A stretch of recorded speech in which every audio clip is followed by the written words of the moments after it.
తలసానికి బిగుస్తున్న గొర్రెల స్కామ్ ముచ్చు. ఆయన మంత్రిగా ఉండగానే స్కీమ్ లో భారీగా అవినీతి, 2 కోట్ల మోసంతో బయటపడ్డ కుంభకోణం.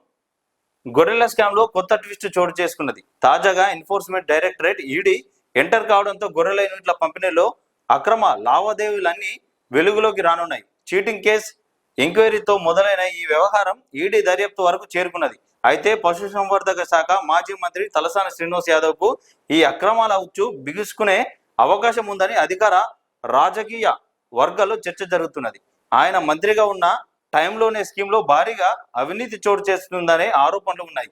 గత బీఆర్ఎస్ ప్రభుత్వం ప్రవేశపెట్టిన గొర్రెల యూనిట్ల పంపిణీ స్కీమ్ తో గొల్ల కుర్మల కంటే కొందరు పశుసంవర్ధక శాఖ అధికారులు, బ్రోకర్లు ఎక్కువగా బాగుపడ్డట్టు ఆరోపణలున్నాయి. వేలాది యూనిట్లను పేపర్ల మీదనే సృష్టించి పెద్ద ఎత్తున డబ్బులు కొల్లగట్టారు. ఈడీ దర్యాప్తులో ఈ అక్రమాల చిట్టా మొత్తం వెల్లడయ్యే అవకాశం ఉంది. అయితే గొర్రెల స్కీమ్ ఏదైతే మరి బీఆర్ఎస్ లో తీసుకురావడం జరిగిందో అందులో భారీగా కుంభకోణం జరిగింది.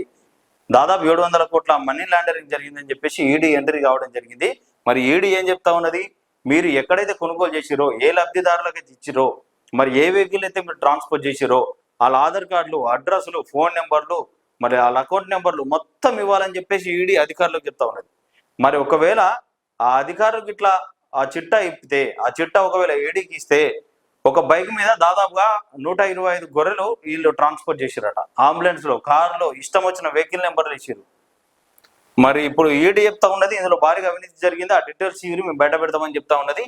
ఒకవేళ ఈ గొర్రెల స్కీమ్ లో పూర్తి ఆధార్ ఇట్లా బయట పడితే మరి మంత్రిగా ఉన్న తలసాని శ్రీనివాస్ యాదవ్ కు ఉచ్చు బిగించుకోబోతా ఉన్నది. అరెస్ట్ అవుతాడంటే ఖచ్చితంగా అరెస్ట్ అయ్యే అవకాశాలు ఎక్కువ కనబడతా ఉన్నాయి.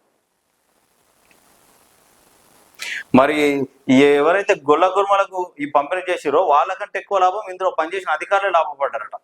కోట్లాది రూపాయలు సంపాదించుకున్నారట. అదెట్లా?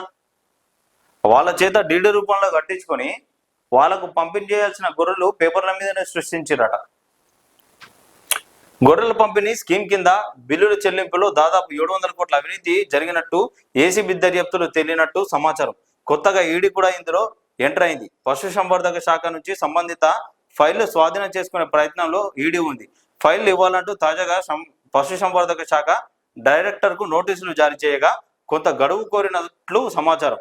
రాష్ట్రంలో అధికారం మారగానే గత జనవరిలో మాజీ మంత్రి తలసాని వద్ద ఓఎన్డీగా పనిచేసిన కళ్యాణ్ ఆఫీసులో ఉన్న గొర్రెల పంపిణీకి సంబంధించిన ఫైళ్లు చింపేశారనే ఆరోపణలు వచ్చాయి. ప్రస్తుత ఎంక్వైరీలో బయటపడుతున్న విషయాలతో ఈ వ్యవహారం తలసాని కూడా చుట్టుకొననుందని రాజకీయ వర్గాల్లో చర్చ జరుగుతోంది. ఏం చేసిరు, ప్రభుత్వం మారగానే ఏవైతే ఆ స్కీమ్ కి సంబంధించిన మొత్తం ఆ పత్రాలు ఏవైతే ఉంటాయో, ఆ డాక్యుమెంట్లు ఏవైతే ఉన్నాయో వాటి మొత్తం తీసేసిరట. ఎందుకు? ఒకవేళ దీని మీద విచారిస్తే దొరకద్దని చెప్పేసి, బయటపడొద్దు భాగవతం అని చెప్పేసి మొత్తం దించేసిరట.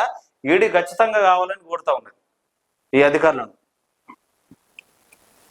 ఖచ్చితంగా తలసాని శ్రీనివాస్ యాదవ్ కు ఉచ్చు బిగించుకోబోతుంది. ఇందులో ఎలాంటి డౌట్ లేదు. 100% ఇది జరగబోతా ఉంది. చూద్దాం మరి ఎంత మేరకు వీళ్ళు ఆ ఫైలు, ఈడీ కోరిన ఫైలు సబ్మిట్ చేస్తారు, విచారణకు అనుకూలంగా వాళ్ళు ఉంటారు, ఎవరి పేరు చెప్తారు అనేది మనకు తెలిసిపోతుంది. క్లియర్ కట్ గా బయటపడతారు వీళ్ళందరూ.